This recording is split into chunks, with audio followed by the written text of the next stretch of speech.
안녕하십니까. 오정근의 속속경제 오정근입니다.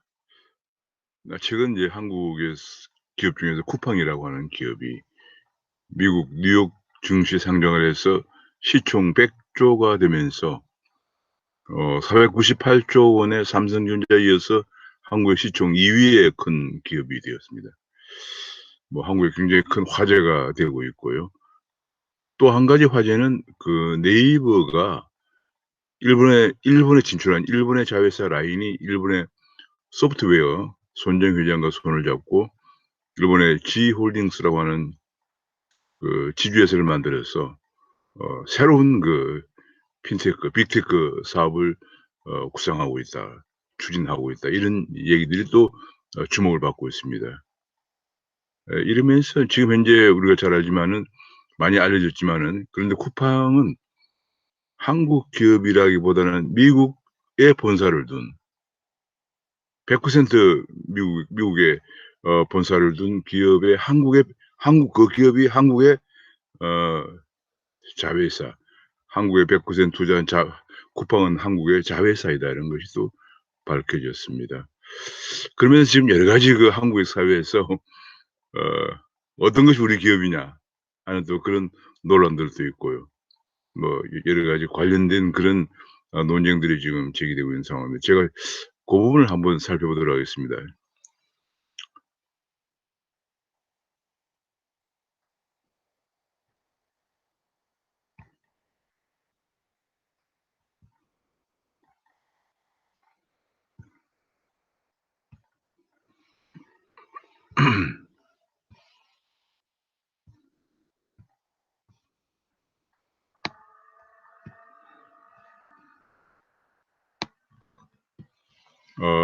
지금 문제가 되고 있는 것 중에 하나가 어쩌면 쿠팡의 그 미국 뉴욕 증시 상장도 그렇고요. 여러 가지 면에서 한국의 기업들이 해외로 탈출하고 있는 그런 모습을 보이고 있습니다. 그러니까 아까 조금 전에 말씀드린 것처럼 네이버의 일본 자회사 라인이 오히려 더 큰 사업들을 많이 벌이고 있는 그런 상황이고요. 그 외에도 많은 그 유니콘 기업들, 핀테크 이제 이 벤처 기업들이 해외로 나가고 있습니다. 그래서 인제 그런 부분이 한국에서 양질의 일자리를 지금 그렇지 않아도 청년들이 일자리가 없어서 아우성인데요. 일자리를 더욱더 해외로 내보내는 그런 문제가 있기 때문에 이것이 간단한 문제가 아닙니다. 어 심지어 뭐 최근에 우스갯소리로 나오는 것 중에 하나가 아니 이건희 부회장이 저렇게 계속 옥고를 치르는 수모를 당하고 고생을 하면서 정말 삼성전자도 지금 위태로워지고 있다 하는 상황까지 얘기가 되면서 예컨대 뭐 삼성전자의 그 모바일의 그 세계 시장 점유율이 계속 하락을 하고 있고 또 반도체도 중국이 바짝 쫓아오고 있고 뭐 여러 가지 면에서 지금 어려움에 직면하고 있고 지난 몇 년 사이에 이재용 부회장이 여러 가지 이런 그 사부 리스크에 시달리면서 기술 기업들을 인수합병도 하지 못하고 있는 그런 상황에 직면하고 있는 걸 보면서 많은 사람들은 '아예 그냥 삼성전자도 본사를 해외로 옮기는 게 어떻느냐.' 뭐 그런 얘기까지 나왔습니다. 간단한 문제가 아니죠. 삼성전자 같은 경우에 만약 본사를 해외로 옮긴다 그러면은 우리 기업들 삼성전자가 현재 우리나라 법인세의 거의 1/3 가까이를 점유하고 있습니다. 그만큼 재정에 기여를 하고 있다는 얘기죠. 그런 문제들도 있고 해서 굉장히 간단한 문제가 아닙니다마는 현재 작은 규모의 기업들은 상당수가 한국을 지금 탈출하고 있는 그런 상황입니다. 그래서 오늘은 그 부분에 관해서 한번 같이 말씀을 나눠 보도록 하겠습니다.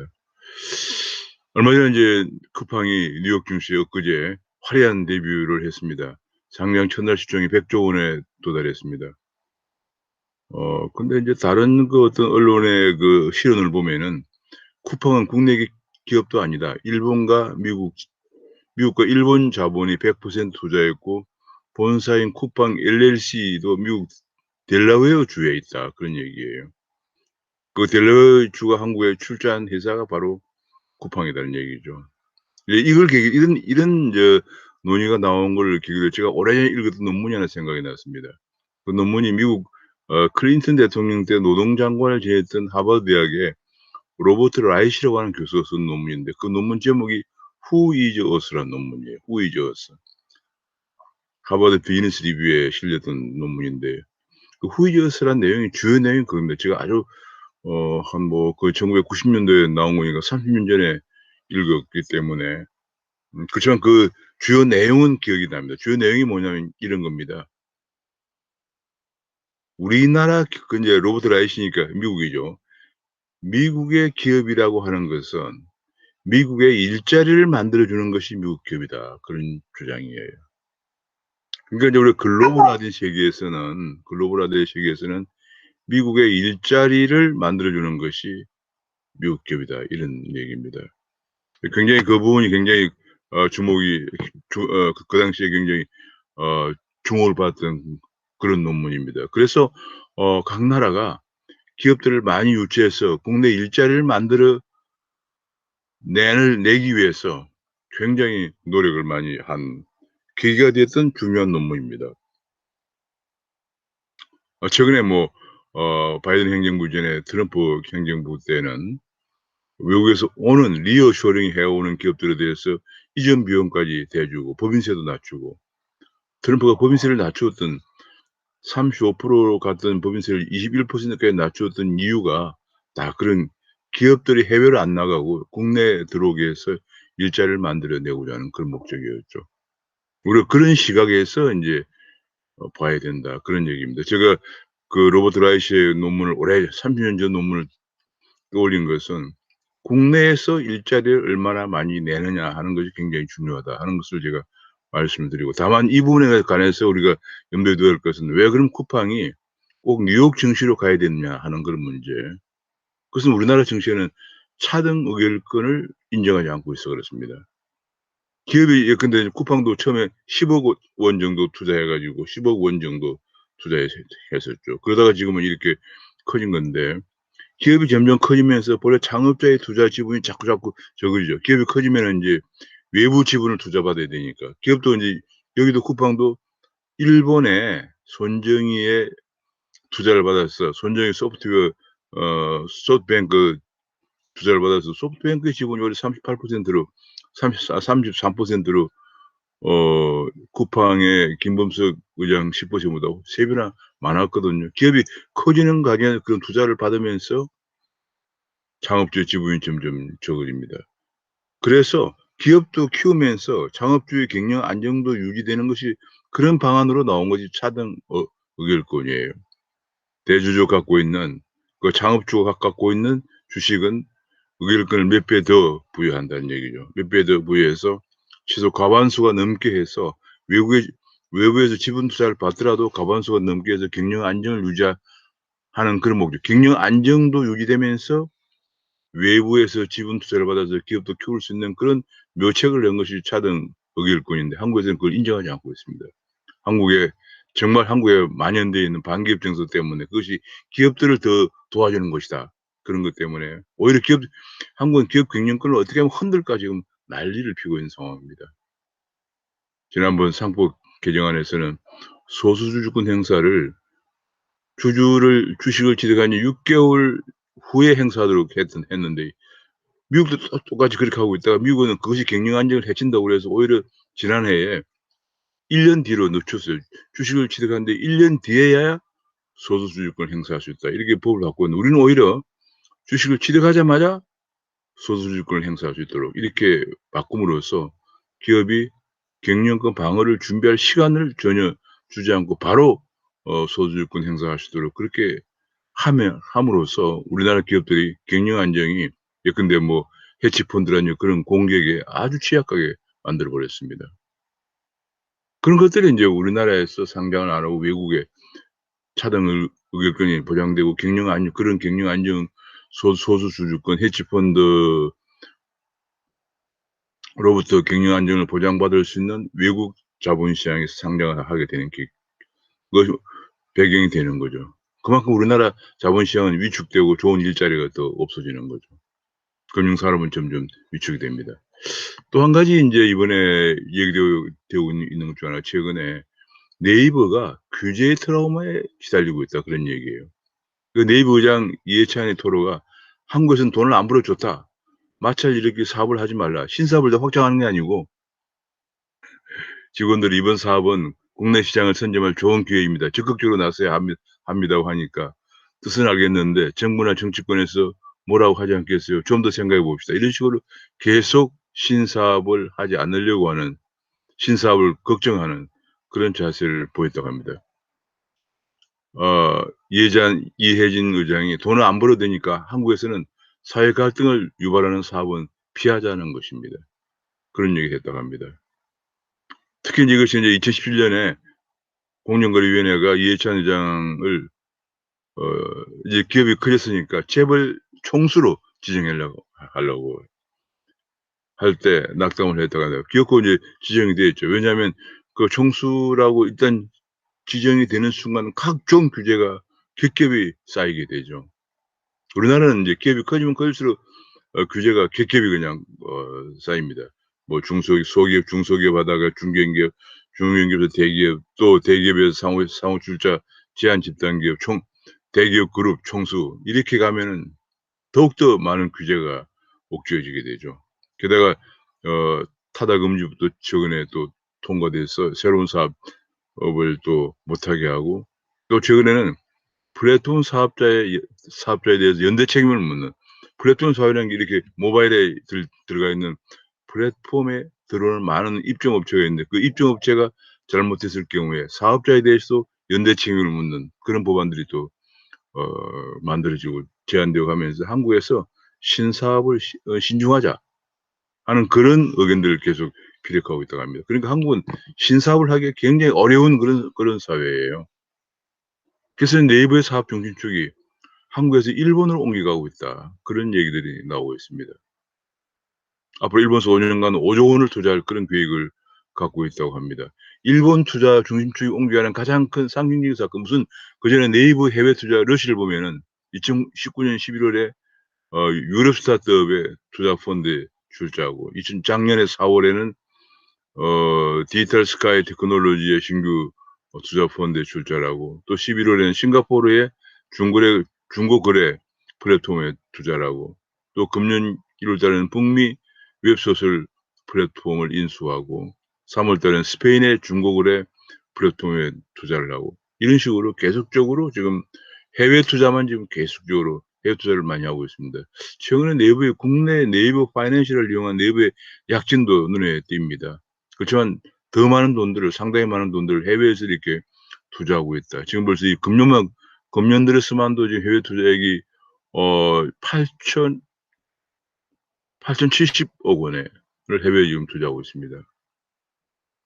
빅테크를 둘러싼 규제 환경의 가장 큰 문제가 되는 것이 동일인 지정을 확대하고, 예컨대 창업자를 총수로 지정해서 겹겹이 규제를 씌우고, 온라인 플랫폼 공정화법이라는 걸 추진해서 검색 알고리즘 일부를 공개하도록 하고, 전자상거래법을 개정해서 입점업체 사고 발생 시에 플랫폼 사업자에도 연대 책임을 묻는 이런 것들이 계속 통과되고 또 추진되고 있고, 또 최근에는 이익공유제도, 이익이 나오면은 중소기업들과 공유해라. 또 사회 연대세 이런 것들 논의들이 되고 있는 것들이 커다란 압박 요인이 되고 있는 것으로 보여집니다. 네이버의 그 일본에서는 그냥 펄펄 날고 있다고 해도 그냥 과언이 아닙니다. 일본의 네이버의 자회사로 진출해 있는 라인이 일본의 거의 그냥 검색업체 1 위를 가고 있고요. 라인이 가지고 있는 여러 가지 뭐 은행, 증권, 보험 뭐 각종 분야에 진출하고 있고요. 최근에 가장 곽광을 정말 주목을 받고 있는 것이 네이버가 일본의 소프트뱅크의 손정희와 손을 잡고 새로운 신규 지주회사 G홀딩스라고 하는 것을 설립해서, 이것이 그 산하에 야후와 라인이 같이 인제 어 두는 이런 형태로 인제 해서 알리바바에 도전하겠다는 아주 야심찬 포부를 밝혔습니다. 그러니깐 네이버의 이해진과 일본 소프트뱅크의 손정희가 중국의 알리바바 기업이 아시아의 지역을 석권하는 것을 두고 볼 수 없다. 우리가 손잡고 알리바바에 도전하고 더 나아가서는 구글에도 우리가 도전해 보자. 이런 야심찬 포부를 밝혔다고 합니다. 현재 야후의 가입자가 5천만 명이고 라인의 가입자가 8천만 명이기 때문에 뭐 이것이 그냥 어 해 보는 소리가 아닙니다. 저는 이것이 앞으로 그 소프트뱅크 라인이 네이버 자회사 라인이 같이 운영하는 이 홀딩스가 굉장히 큰 아시아 지역에서 빅테크 기업으로 발전해 가 가리라고 저는 생각을 하고 있습니다. 이런 것들이 인제 국내에서 이루어지지 않고 해외에 나가서 이루어진다는 사실이 그만큼 국내의 신규 사업을 새로운 신성장 동력 사업을 벌이기는 굉장히 많은 규제가 많고 어려운 환경이다. 그런 것을 알 수가 있겠습니다. 그뿐이 아닙니다. 많은 예비 유니콘들이 한국을 떠나고 있습니다. 네이버도 지금 이제 데이터 센터를 거의 해외에서 일본, 대만, 싱가포르, 독일, 미국 등에서 운영을 하고 있고요. 한국 데이터 센터가 안심이 안 된다는 거죠. 언제 어느새 데이터를 정부에서 내놓으라고 할지 모르는 그런 상황이다는, 정부의 압수수색이 언제 대상이 될지도 모르는 속에서 데이터 센터를, 고객 데이터를 비밀을 보장해 줘야 되는 데이터 센터를 한국에서 운영하기 힘들다, 그런 얘기죠. 게다가 또 인제 뭐 익명의 커뮤니티 블라인드를 운영하는 스타트업 업체 팀 블라인드도 창업 2년 만에 본사를 미국 실리콘밸리로 옮기고요. 브랜드 역직구 서비스 멤버십 컴퍼니도 한국에서 중국으로 본사를 옮겼습니다. 그다음에 보안 핀테크 스타트업 센서톤도 한국 회사지만 영국에 본사를 세웠고요. 핀테크 회사 스타트업 밸런스 히어로도 인도에다가 사업을 운영하고 있습니다. 이처럼 계속 예비 유니콘들이 한국을 떠나고 있다는 것이 문제예요. 물론 인제 시장을 보고 가는 경우도 있습니다마는 한국이 그만큼 예비 유니콘들의 사업하는 환경이 계속 악화되고 있다, 그런 얘기입니다. 또 그뿐이 아니고 인제 암호화폐도 한국에서 인정을 하지 않고 있거든요. 그러니까 암호화폐를 발행하려고 하는 회사들이 한국에서 ICO라고 해서 자금 조달할 수 있는 길이 막혀 있어요. 그러다 보니까 많은 암호화폐 회사들이 해외로 나갑니다. 어마어마하게 많은 일자리들이 해외에서 창출되고 있습니다. 예컨대 보스코인이라든지 아이콘이라든지 혹은 HDAX라든지 이런 회사는 스위스에 재단을 설립하고 스위스 축구에서 ICO를 하고 있습니다. ICO를 했고요. 메디블록이라고 하는 회사는 지브롤터르에 재단을 설립해서 ICO를 했습니다. 이거는 인제 의료와 관련된 암호화폐를 발행하는 회사인데요. 그다음에 인제 글로스프라고 지금 지역 화폐를 블록체인 암호화폐를 발행해서 주목을 받은, 아주 세계적인 주목을 받았던 글로스프도 홍콩에 재단을 설립했습니다. 이 재단을 설립한 이유가 암호화폐 회사가 ICO를 해서, ICO는 인제 기업들이 IPO를 하는 것처럼 ICO란 인제 암호화폐 회사의 투자금을 기업 운영 자금을 조달할 수 있는 방법인데요. 이니셜 코인 오퍼링이라고 그래 가지고 이걸 하려면 재단을 설립하고 그 재단에서 운영하는 게 ICO를 운영하도록 하거든요. 근데 한국은 암호화폐 자체를 인정하지 않으니까 한국의 재단 설립 자체가 안 되고 있어요. 재단은 설립하면 금융당국의 인가를 받는데 우리는 금융당국이 아예 암호화폐 자체를 실체를 인정하지 않기 때문에 그렇습니다. 지금 인제 직토라고 하는 블록체인 기반 보험 플랫폼을 구축하고 있는 직토도 싱가포르에 재단을 설립하고 ICO를 했습니다. 카카오도 블록체인 개발 자회사를 그라운드엑스를 일본에 설립하고 지금 카카오 일본 자회사 그라운드엑스는 최근에 그 암호화폐 클레이턴이라는 걸 발행했는데 굉장히 지금 주목을 받고 있습니다. 네이버 자회사 라인 파이낸셜을 일본에 설립해서 일본에서 암호화폐를 어 발행하고 발행을 추진하고 있습니다. 이거 인제 클레이턴의 카카오의 일본 자회사 그라운드엑스가 발행한 클레이턴의 가버넌스 카운실 구조인데요. 지금 아시아 지역의 유망 회사들이 거의 다 지금 망라되어 있습니다. 이 클레이턴이 글로벌 코인으로서 지금 주목을 받고 있는 그런 코인으로 성장을 하고 있습니다. 이런 것들이 이제 계속 우리가 일자리를 해외로 그냥 내보내고 있는 것입니다. 우리의 규제가 많고 이게 또 어떤 건 또 인정도 안 해 주고 그렇게 되면서 계속 지금 해외로 나오고 있습니다. 제가 한번 봤습니다. 이 해외 직접 투자가 얼마나 늘 추세가 어떤가 봤더니 지금 보면은 2020년에 코로나 때문에 감소했지 2019년 같은 계속 증가 특히 인제 2015년을 저점으로 해서 계속 증가했어요. 2016년에 경제민주화 한다고 그러고 2017년에 문재인 정부가 들어서서 더욱더 규제가 반기업 친노조 정책이 더 규제가 심화되면서 급증하고 있습니다. 2019년에 코로나 오기 직전에는 거의 연간 618억 달러가 해외에 투자가 되었습니다. 기업의 숫자로 2019년에 거의 사 3,900개 정도가 해외에 나가고 있습니다.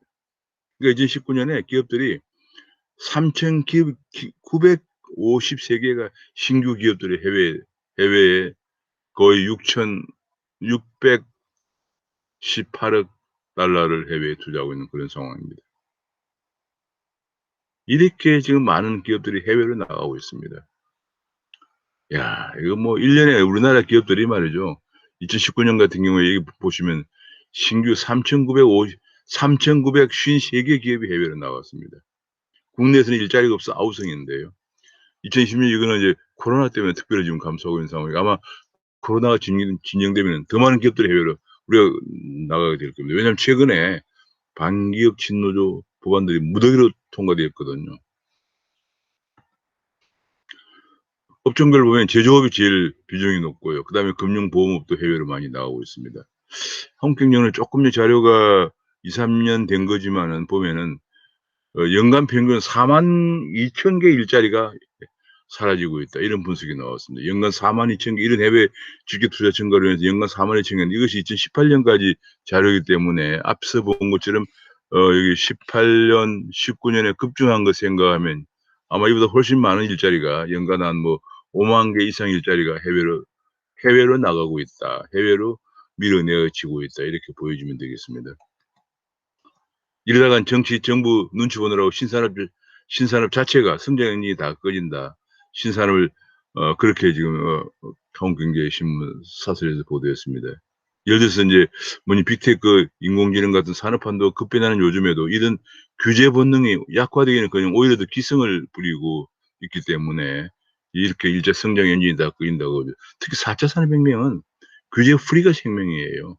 굉장히 창의적인 아이디어가 필요한 것이기 때문에 4차 산업혁명 세 가지가 중요합니다. 하나는 규제 프리, 규제가 없어야 돼요. 두 번째는 우수한 아이디어가 필요하기 때문에 아주 우수한 인재가 필요하고요.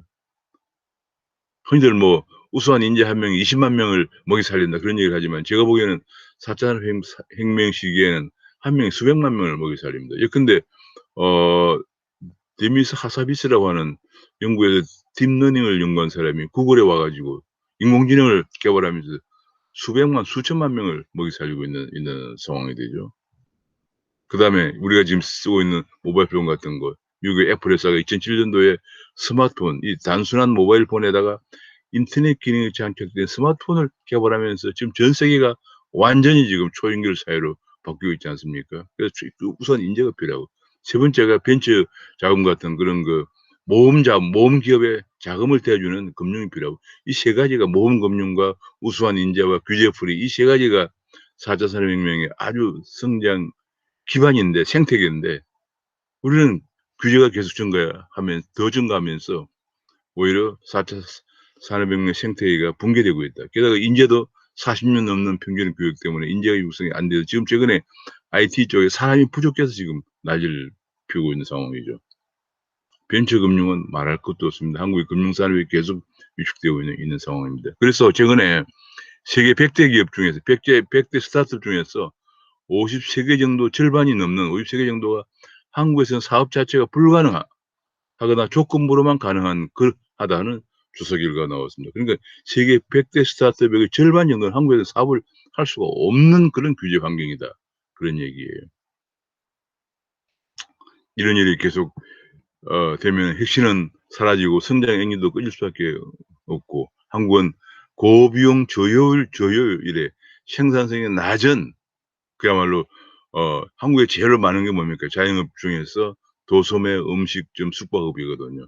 그런 것만 남게 될지도 모른다는 비관적인 전망까지 내놨습니다. 이건 뭐냐면 선출된 권력의 무자비한 입법 농단 때문에 이런 일이 생기는 거예요. 흔히들 선출된 권력에 대한 이름을 얘기하면서 그냥 반기업 친노조법원들 무더기로 쏟아내고 있습니다. 1679년에 통치론이라고 쓰면서 자유민주주의의 시초를 열었던 영국의 존 로크 같은 존 로크의 주장의 통치론에 의하면은 사람은 날 때부터 천부의 인권을 가지고 태어났는데 그 생명과 자유와 재산권을 보호받을 수 있는 천부 인권을 가지고 태어났는데 그 수많은 사람들이 전부 다 국정에 참여하기보다는 능력 있는 대표자들을 선출해서 그런 생명과 자유와 재산권을 보호해 달라고 위임을 줬다는 거예요. 그래서 그것이 소위 말하는 선출된 권력인데 그 위임된 권력을 넘어서는 범위의 입법은 본래 위임한 국민들의 위임 범위를 넘어선다는 거죠. 그럴 때는 위임 권력을 회수할 국민 소환제가 가능하다고 하는 것이 이미 벌써 1600년대 영국에서 얘기를 했습니다. 지금 우리는 그래서 선출된 권력이라고 해서 무자비하게 다수의 행포를 등에 업고 입법농단을 하면 안 된다는 것이에요. 그건 바로 독재의 길로 가는 것이죠. 다수의 힘에 의해서 독재의 길로 가면은 국민들은 더욱더 비참해지는 거죠. 오늘은 이런 내용을 한번 살펴봤습니다. 우리나라 기업들이 왜 자꾸 해외로만 나가고 있나 하는 것입니다. 우리나라 기업 환경이 더욱더 갈수록 악화되면서 우리 기업들이 점점 더 많은 기업들이 해외로 나와 특히 이제 규제 풀이가 절대적인 4차 산업혁명을 추진하는 핵심 기업들이 예비 유니콘 기업들이 해외로 많이 나가고 있다. 심지어는 또 우리나라에서 기업을 하고 있는 기업들도 우리나라의 자본시장에 상장을 못하고 차등 의결권이 보장되는 해외 자본시장에 상장을 하고 있다. 이런 것들을 앞으로 점점 우리가 개선되어야 할 한 해에 3,500개 이상의 기업들이 우리나라는 일자리가 없어서 난리인데 3,500개 이상의 기업들이 나가고 있는 그런 상황이고요. 대기업 총수들을 마구잡이로 그냥 구속하는 상황 속에서 대기업들마저도 해외로 나가게 되면 한국에 남는 것은 뭐겠습니까? 그야말로 거리마다 넘쳐나는 자영업자들, 영세 자영업자들. 우리나라 자영업자가 630만 명 정도 되는데 400만 명이 혼자 사는 자영업자예요. 그만큼 영세하다는 얘기죠. 주로 생산성도 낮은 도소매업, 음식점, 숙박업 이런 산업만 국내에서 남게 될 우려까지 제기되고 있는 상황입니다. 제발 지금 우리는 4차 산업혁명 시기에 돌입해 있고 1차 산업혁명에서 실패한 나라가 200년 동안 산업혁명에서 지면서 식민지까지 경험했던 그런 상황입니다. 우리가 1차 산업혁명은 이제 1760년 영국에서 일어났던 전기기관 발명으로 인한 혁명이고 2차 산업혁명은 그 후에 이제 미국의 에디슨 같은 사람들이 전기를 발명하면서 생긴 산업혁명이고 3차 산업혁명은 1990년대 인터넷이 나오면서 생긴 혁명이고요. 최근에 이제 이런 스마트폰과 인공지능이 발달되면서 초연결, 초진행 사회로 가는 것이 4차 산업혁명인데 이 4차 산업혁명이야말로 규제 프리가 절대적인 기업의 생태계이기 때문에 우리 앞으로 4차 산업혁명을 선도해 갈 수 있는 유니콘 기업들이 빅테크 기업들이 해외로 나가지 않고 국내에서 양질의 우수한 일자리를 많이 창출해 낼 수 있는 그런 환경 조성이 중요하다 하는 점을 말씀드리고 오늘은 마치겠습니다. 감사합니다.